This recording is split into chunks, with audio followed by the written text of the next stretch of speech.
This is the new 2025 Nissan Altima. It is in the SR trim level. This is an all-wheel drive. It is a blue exterior color, which I keep forgetting the name. Let me pull it up real fast. It is Bluestone Pearl. $425 for that upgraded color. This comes in at $34,580. It's $30,000 plus some extras like splash guards, premium paint, the SR floor mat we'll talk more about, illuminated kick plates, I'll show you that, and then there's a logo with lighting and rear spoiler. So 19-inch aluminum alloy wheels, and these are in the trendy bronze color. Yeah, I kind of like it. Oh, hey, it's Tim. Let's talk cars. Let's talk more about this, and I'll tell you all these details on the exterior, interior, then what I think behind the wheel. Okay, back to this exterior. So we have those bronze wheels, which I really like. It's a muted bronze. It's kind of coming back. It was a trend decades ago, and now it's coming back. So we have the little bit more of a slope there, the black in the back, the chrome lines there along the sides. I think from the front to the rear, it is a good looking sedan. Yeah, front to the rear, I think it really works. The big sloped hood as you come around the sides, it looks more sporty, especially these bronze wheels, than I would assume for an Altima, but it is sporty. SR right there, all-wheel drive, Ultimate badge. I have a dual exhaust back there, okay?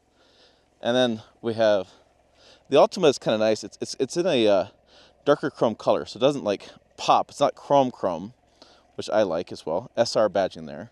And then I'll open the trunk area, haha. And you can see my golf clubs fit. Holy cross, we're not playing golf today, but I've used this car for golf stuff, and it fit 2 sets of golf clubs back there. I also have an emergency road kit back there as well, as part of an accessory package. But yeah, the golf clubs fit fine across the trunk area. We'll close that. Let's go ahead and check out the interior, starting with these second row seats. So we have black finish here, a lot of black plastic here, a little bit of piano black here, which I'm not in love with. I wish this was just matte black. This can get scratched and dirty. It makes it look more premium, but I don't know, it can get beat up. So here are our second row seats, okay, and then there's our trim level. As far as the slope of the roof is what I'm trying to say. Then I'll get in. Okay, so, okay, here in the rear seats, I'm 5'7", and it's the little top of my hat is hitting the roof. So not a great amount of room back here. I don't have any like insert back here either. Sometimes they build like a insert back in here so you can actually move your head back. But in this case, I don't have that. I just have a kind of tight. You can see my shoulder distance. You could fit probably 3 adults back here. It'd be tight, but you could probably do it. So that's what it looks like behind me in the second row seats. And then we can see some USBs down there and little storage back pockets there. Cup holders in a door and a speaker there. That's what you have here in the back. I'm going to flip the car around and we'll talk about these front seats for the driver. Okay, here up front we have some window controls there, okay, and then we have some trunk latch release, brightness, trip reset. I can pop my hood down there, and I'll try to get far enough away to show these controls on the screen. But we have the cruise control buttons here, and we have some controls for the radio and volume there. Then we can see my trip odometer up there. I have mechanical gauges both sides. I think I can flip this.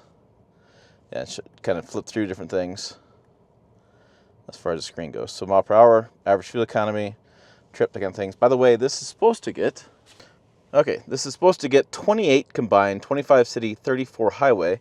And I think that screen showed, I was basically getting it. Let's go back. Yeah, so I'm averaging 30.3. I've been sitting around a little bit filming, so pretty spot on for fuel economy. Light controls, wipers. I have the start-stop button right there, the shifter, and the electronic parking brake there. Cup holders, a little slot for your phone. It's not a wireless charger, but a little slot for your phone. Some plug-ins for USBs. Here's your HVAC controls. What's interesting with this is there's no auto. I kept trying to find an auto. It's on, it's the fan speed and its temperature. That's all you got, which is interesting. I've gotten used to auto. Here is the screen for this. I have noticed, I want to put on the camera there as well, but we'll get to that in a minute.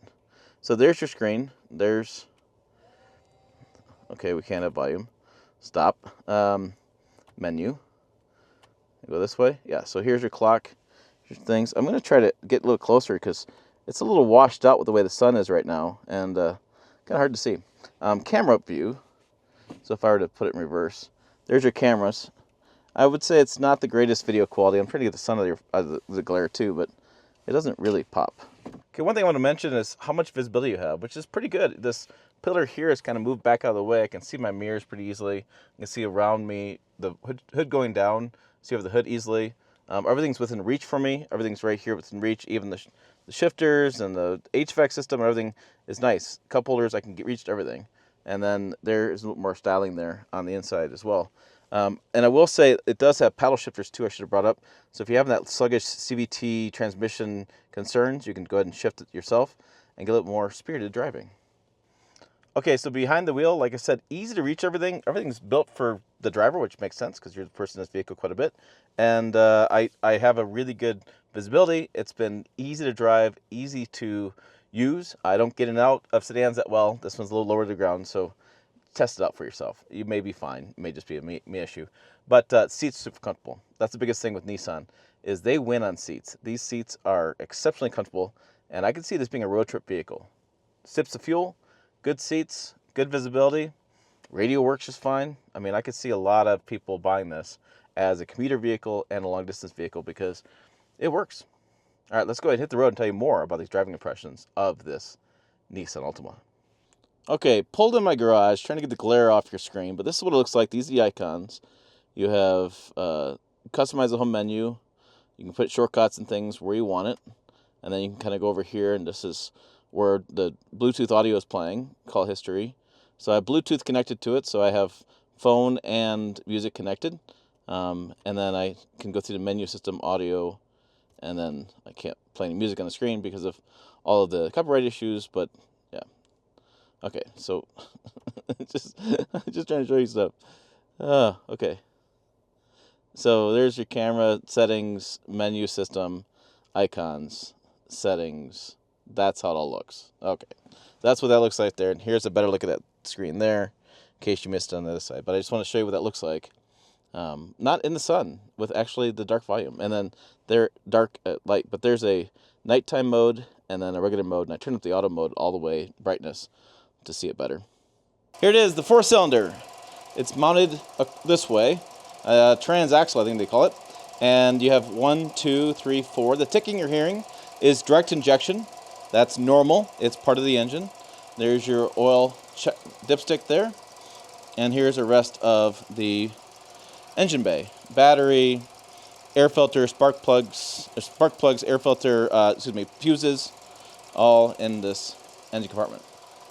Okay, out on the road here with the Nissan Altima. This is about 65, 70. You feel the road vibrations. It's not like it's the smoothest riding car on those road vibrations. And then we'll do a corner here because I'm just kind of curious in acceleration on this 4-cylinder inline engine. So come around here. We'll get on it.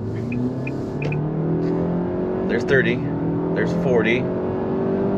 There's 50. Okay, there's 60. So, made it to the CVT. CVT takes a lot of heat online for a variety of reasons. We've done videos and studies on it with our truck channel, and we don't find much reliability issues. People just don't seem like that wind up, like rubber band effect with CVTs. You put your foot into it, and you can't feel any shifting because there is no gears, and you just wait for it to rev to the top. So, I would say it's an okay powertrain. You know, I have 182 horsepower at like 6,000 RPMs, which means max horsepower is all the way at 6,000. So you get a foot to the floor, wait for it to go a little bit, and then I have 172 pound-feet of torque. I do my numbers, 178 pound-feet of torque. That's how much your offline kind of speed is, and that's at 3,600 RPM. So compared to other vehicles, say like the Camry or like a turbocharged engine in this segment, you're going to feel like this is going to be a little bit more sluggish off the line. It's not going to accelerate as fast as those other options because it's naturally aspirated. Now, the flip side of that is for a lot of consumers, they don't want a lot of new tech, and they'd rather have something that they've known for decades. We've had inline 4-cylinders for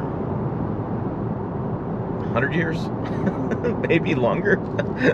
So it's something definitely that this thing's been out for a while as far as this engine. So you have the argument being you know, do you do the hybrid Camry or a turbocharged engine, or do you just stay with the naturally aspirated engine, and you have a perception of better reliability in a naturally aspirated inline 4-cylinder engine? Now, reliability is always a really interesting question, because you can talk to 10 people, get 10 different answers, and that's why I do studies and things, because I want a bigger group of people who respond. Okay, so there's kind of the details here on this Nissan Altima, and there's 60, and there's 70. So I would think passing speed too would be a little bit of an issue as far as getting around somebody with this powertrain. Just depends how you drive. Me, I want more race car. I always want more race car. All right, that's my thoughts, as I said, for this Nissan Altima. Great seats, good styling, good room in the trunk, great cockpit feel. Powertrain, I don't know. I don't really love it, but it's up to you and how you drive. For me, I just want a little more spirited driving experience. Everything else works great inside the cabin, easy to reach everything. But I tell you what you can do after thinking about this, and put your comment down below, is check out the videos on the channel. They're right over here. That's other videos in the channel. There. As always, thanks for watching. I will see you down the road.